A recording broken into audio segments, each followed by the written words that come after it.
Hi, everybody. Welcome today to the Inside Look. And today we're going to discuss the Threat Report Summer 2022 edition. And today with me is Douglas McKee. Douglas, can you introduce yourself, man? Yeah, thanks, Christiaan. I'm a principal engineer and the director of vulnerability research for Trellix. I've been working in this industry for 13 plus years and really love the security space and working with vulnerabilities. Hey, thanks, Doug. So we just released this report, and today we're going to bring you some highlights of the report and we discuss some of the numbers. Doug, can you show me the next slide, please, about some fantastic numbers that the team has gathered for us? So when you go to the website and when you're going to read the report, there's tons of information over there. But honestly, what we're trying to do here is give you actionable intelligence. Like a number about how many malware samples we saw during a month is not going to help you. What is really going to help you is information about like, okay, what are the trends you guys are seeing with your telemetry? And I think the greatest thing that's happening when Trellix was actually founded is that we merged two major backends from two great companies together. And it gives us a tremendous amount of data, which we learn more about day and day and how we combine these data and how we can actually spot trends and activities from actors and malware families and techniques being used. So as just a small showcase here, this is one of the statistics about the APT activity. So it won't be a surprise here that in Q1, of course, of this year, we saw an increase in Russian nation state activity with the conflict going on in Ukraine. That's for sure where we saw more activity. But I think if you look at the MITRE ATT&CK patterns, like what are actually actors are using, or also malware used in nation state campaigns, can be very interesting. And as well, which sectors are targeted by whom?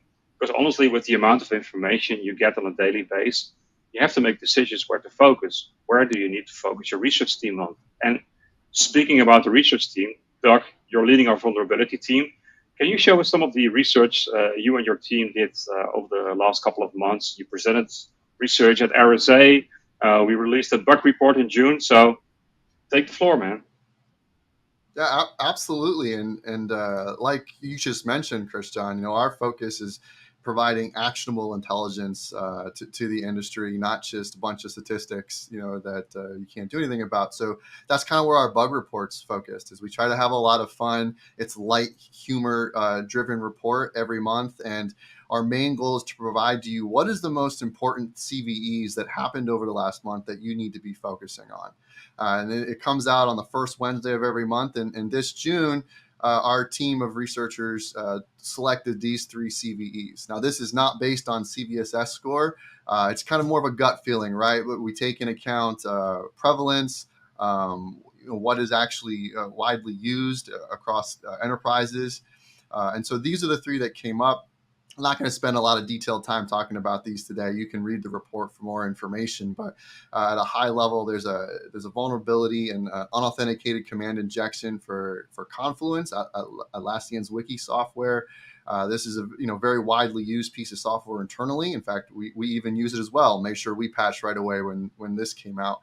But as you can see from our showdown results here, there's even a number of these servers that are internet accessible, right? So it's really important here that we take the appropriate steps. The attackers are leveraging this vulnerability. And that kind of goes for the other two as well, that these are vulnerabilities we've seen attackers leveraging.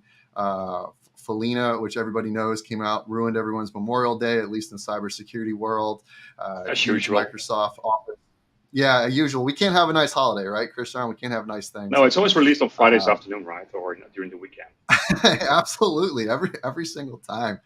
And so this is another one of those malicious Office document vulns that Microsoft has released a patch for. And then this, Log4j, Spring for Shell just won't die, right? There's always one more variant or one more thing.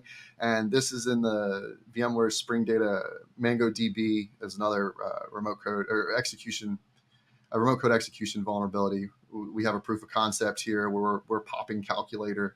Again, look for our June bug report for more details on how to keep yourself protected. But we recommend that you focus on these three for the month of June.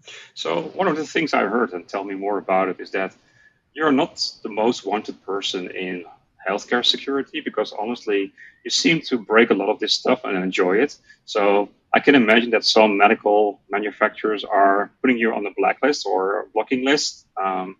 Can you tell us more about this security research you're doing and emphasizing with your team? Absolutely. And you know what? It's funny. It's depend on what room I walk into, whether I'm celebrated or shunned.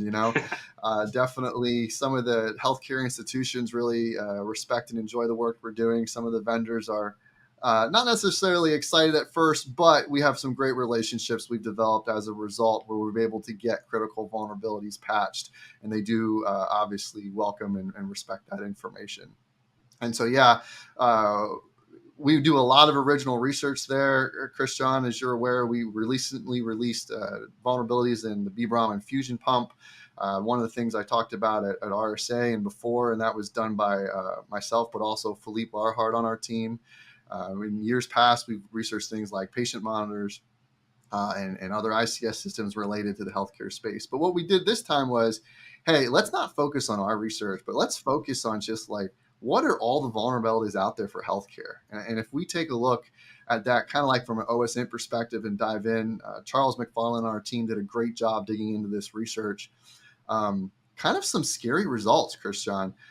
Things that we take for granted, right? Like 45% of vulnerabilities in the healthcare space were due to improperly implemented authentication. We've really worked on that space from like an enterprise system perspective, but it's still very prevalent in the medical industry when we talk about especially IOMT or Internet of Medical Devices. And potentially even scarier, 19% of those are due to hard-coded credentials. Um, and that kind of spills into what devices are affected, right? And some of these CVEs are very specific, like the ones that we disclosed in the infusion pump were very specific to that infusion pump. But there are CVEs out there that are continuing to come out, like the one I have on the screen here for 2022, that affect the laundry list of devices. Like it doesn't just affect one device. Like this one here affects everything from anesthesia machines to IV solutions to stock scanners, everything used in that space. And so if we start to unpack that, right, like what are the devices vulnerable in the medical space? It's scary enough if I can hack your PII on your laptop, but 44% of these vulnerabilities in the medical space actually affect critical care devices. I'm talking defibrillators, diabetes machines, IV pumps, patient monitors. So that's almost 50% are affecting critical care devices. Yeah, it's unbelievable And of course, what you see there, right? It's like this is like the critical, I would say, almost industry of our society where you want to go for care and when you want to be safe, right, and taken care of. And this is such a risk. It really is. And, there's a lot of factors that go into why these risks exist. And I want to be clear, like, this isn't all, you can't place blame on one specific institution or one specific vendor, right? Like there's a lot of factors here that come into play. We just need to kind of work together as a society to improve the security of the medical space. And one of the things I'll point out is, we see on this chart that a large percentage of the vulnerabilities we just are able to analyze affect management software. Well, why is the case? And it's not necessarily the means that management software has more vulnerabilities. It's just easier for third-party researchers to get their hands on to discover that there's vulnerabilities, right? It's very difficult for researchers to really dig into some of these critical care devices. So there's a lot of vulnerabilities likely out there that are unreported. And as our mainstream systems like phones, laptops, servers locked down, we really need to think about what are attackers going to pivot to next. They're going to look for easy things to attack. And if we're not too careful on making sure that we manage the simplicity of some of these vulnerabilities like hard-coded credentials on critical care devices, they're going to turn their attention there. Absolutely, absolutely. So we're almost getting to the end of this nice interview and talk, but we're getting close to Black Hat and DEF CON. So is there already a little sneak peek you can give, Doug, from some of the research you're going to showcase over there, or is it top secret? We have some stuff that we can talk about, and I encourage you to attend those talks to get the nitty-gritty details. But from our team, you'll be seeing some bleeding edge, top-notch eBPF research on that space and what security risks may lie there. eBPF is a very evolving technology. It's coming to Windows in the future, definitely something we want to understand.